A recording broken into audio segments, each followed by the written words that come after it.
A transformer is designed to give a supply of 8 volt to the ring of the house bell। किसी घर के house bell को 220 volt के AC mains से supply दिया गया है।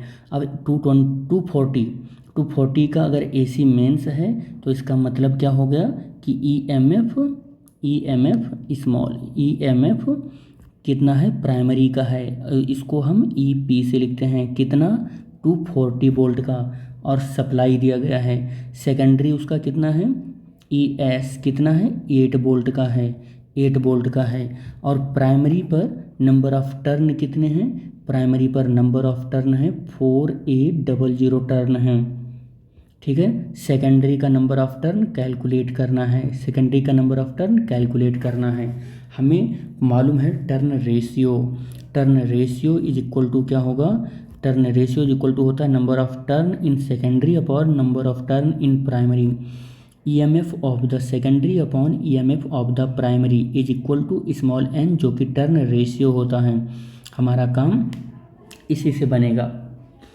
Number of turn in secondary की जगह पर हमको NS लिखना है, नंबर ऑफ प्राइमरी की जगह पर हमको 4800, और ये ईएमएफ ऑफ द सेकेंडरी में 8 volt, EMF of the primary में 240, और यहाँ से number of turn in secondary is equal to 8 into 4 800 upon 240।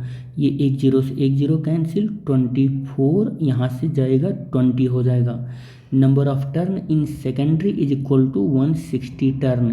कितना टर्न लेना होगा, 160 टर्न लेना होगा। इसका मतलब अगर आप अपने घर से 240 वोल्ट की सप्लाई दे रहे हैं, ये 240 वोल्ट की सप्लाई दे रहे हैं किसी इलेक्ट्रिक बेल को, तो उस बेल में यहाँ पर जो ट्रांसफार्मर यूज करेंगे, उस ट्रांसफार्मर में यहाँ पर प्राइमरी में तो हाई वोल्टेज है। अगर हाई वोल्टेज है तो नंबर ऑफ टर्न यहाँ पर बहुत होगा, और जहाँ पर सेकेंडरी है वहाँ पर लो वोल्टेज मिल रहा है, तो नंबर ऑफ टर्न सेकेंडरी में कम होगा और यहाँ प्राइमरी में ज़्यादा होगा। ठीक है, यहाँ पर 4800 इतना टर्न होगा और यहाँ पर 160 टर्न होगा, और ये लैमिनेटेड कोर हो जाएगा।